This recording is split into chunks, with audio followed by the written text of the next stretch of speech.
Em minha fortuna é te amar. Sol acomoda Omar no quarto que está vago em sua pensão. O rapaz estranha a cama de solteiro e explica que espera que Andrea e seu bebê vão morar com ele na pensão. Por isso, quer saber se pode abrir espaço para colocar um berço, e Sol explica que ele tem a liberdade de arrumar o quarto como quiser. Do outro lado da pracinha, João Gabriel e Natália trocam segredinhos na cozinha, sobre as receitas e seus ingredientes secretos. Natália recebe uma ligação de Adriano, dizendo que Andrea passou mal e ele está levando a filha para o hospital. Apavorada, a mulher explica a João o que está acontecendo e sai correndo para encontrar a garota. Enquanto isso, Olga leva flores ao quarto de Margot, tentando se fazer de boazinha. A moça convida a velha para caminhar com ela. Margot, que de boba não tem nada, resolve topar a ideia da garota e diz que vai se trocar. Alguns minutos mais tarde, Natália chega ao hospital e Adriano conta o que aconteceu. A mulher fica furiosa e diz que a culpa é dele por tudo o que está acontecendo. Natália se dá conta que Omar não está no hospital, e Adriano conta que o rapaz não sabe de nada. Ela manda o sujeito ligar imediatamente para o moço e avisar.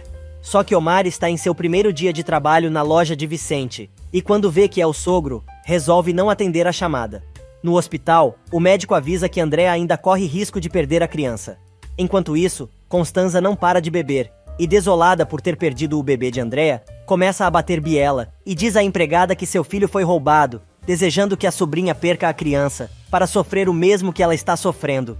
A madame ainda confessa à empregada que sempre pediu a Deus para não engravidar de Gustavo, pois não suportaria ter um filho daquele medíocre, e ainda afirma que não consegue imaginar como seria a criança com os genes do marido, pois, para ela, seria como parir um rato. Frustrada, Constanza atira a taça de vinho longe e começa a chorar, dizendo que acabou totalmente sozinha. Na periferia, Teresa chega em casa, e Margot coloca a amiga ao par de seu plano para encher tanto o saco de Olga que ela não queira mais estar ali. A mulher conta que está indo caminhar com a moça e vai fazer ela provar um pouco de seu próprio veneno. Segundos depois, Olga aparece na sala, e a velha pede que a garota a ajude a se levantar da poltrona, colocando todo o peso para trás. Depois que consegue ficar em pé, Margot sugere que as duas vão passear no mercado que tem ali perto, mas a vovó, antes de sair, pergunta a Teresa se ela precisa de alguma coisa, lembrando que tem que buscar alguns quilos de legumes encomendados por Natália. Teresa entra na brincadeira e acrescenta mais alguns itens à lista de Margot, toda sorridente. Nesse meio tempo, Natália consegue falar com Vicente sobre o estado de Andrea e pede que o namorado não vá ao hospital para evitar brigas com Adriano. O moço pergunta se ela quer que avise a Omar, que está trabalhando com ele na loja, e a mulher agradece, explicando que tentou antes, mas o rapaz está com o celular desligado. Margot chega ao mercado com Olga e compra milhões de frutas, legumes e verduras. A mocinha reclama do peso, mas a velhota diz que gostaria de ajudá-la, mas o médico recomendou que ela não carregasse peso. Do outro lado da cidade, Salma vai pedir ajuda a Constanza, para tentar fazer com que o filho não a odeie tanto pelo que fez.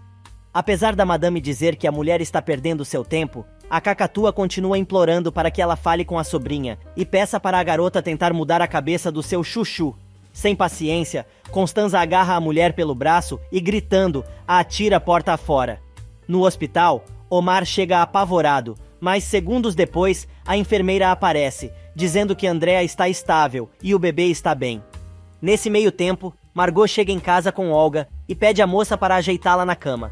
Mas a velhota diz que seus pés estão doendo muito e pede que a garota faça uma massagem, com o creme que tem na gavetinha. Enquanto isso, a médica revela aos pais de Andrea que o caso dela é sério e foi provocado por estresse. Por isso, a garota inspira cuidados. Sem ter para onde correr, agora Sâmia chora as pitangas nos ombros de Patrícia, mãe de Maurício. As duas se encontram no clube e a mulher diz que não sabe mais o que fazer, pois ninguém quis ajudá-la a convencer Omar a falar com ela. Salma explica que até ofereceu dinheiro, mas o casal recusou.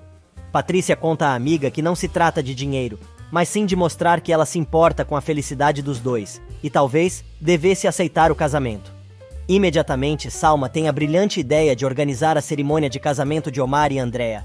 A cacatua começa a fazer planos, mas lembra que tem que esconder tudo do marido até o último segundo. E no ambulatório, Andrea, apavorada, pede perdão à mãe pela maneira cruel como a tem tratado, dizendo que nunca tinha sentido um amor tão grande quanto sentiu, ao saber que poderia perder seu bebê. A garota ainda revela que agora entende o que a mãe queria dizer todas as vezes em que a aconselhou. E na recepção, Adriano continua com seu papo mole pra cima de Regina, dizendo que ama a filha e coisa e tals.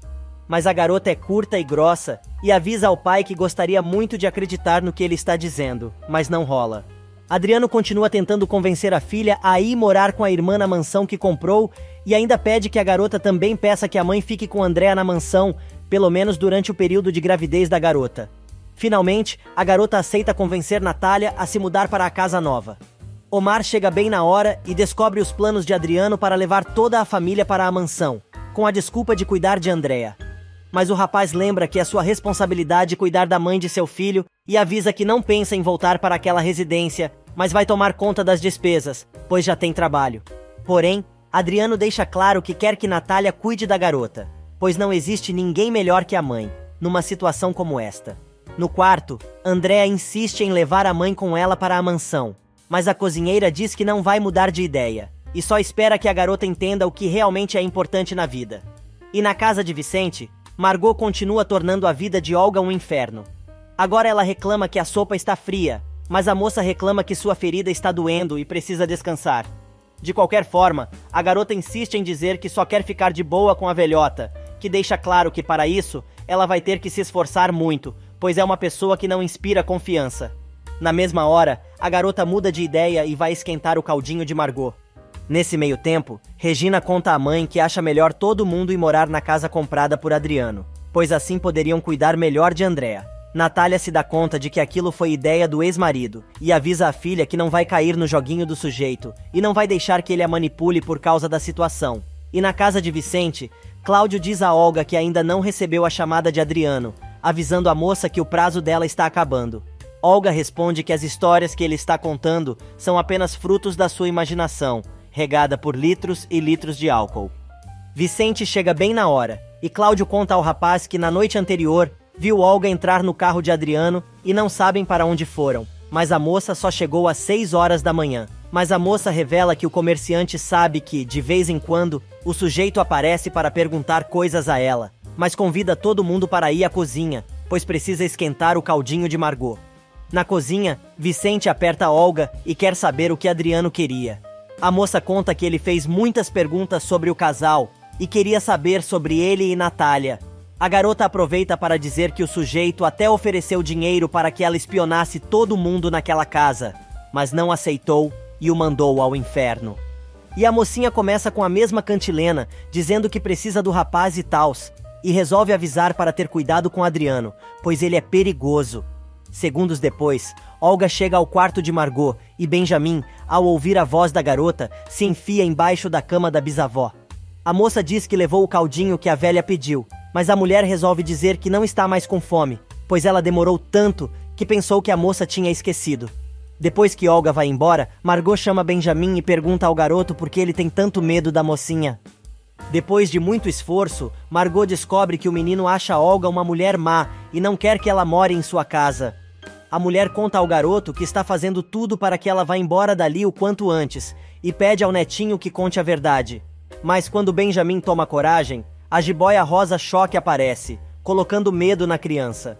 Ela diz a Margot que Vicente teve que sair e convida o garoto para jogar com ela. Mas a Bisa, que já se deu conta, avisa que o menino vai ver um pouco de televisão com ela, pois a novela já está começando. Olga, se fazendo de boa moça, pega a criança no colo e, sentando no pé da cama da vovó, diz que então os três vão assistir juntos o programa. E do outro lado da cidade, Andréa tem alta. O pai está pronto para levá-la para a mansão, mas a garota avisa que vai embora com Omar para morar no quarto que o rapaz alugou na pensão do bairro. Adriano tenta argumentar que naquele lugar ela não vai ter certas comodidades, mas Regina responde ao pai e lembra que a moça vai ter ela e sua mãe bem pertinho, o que afinal era exatamente o que ele queria.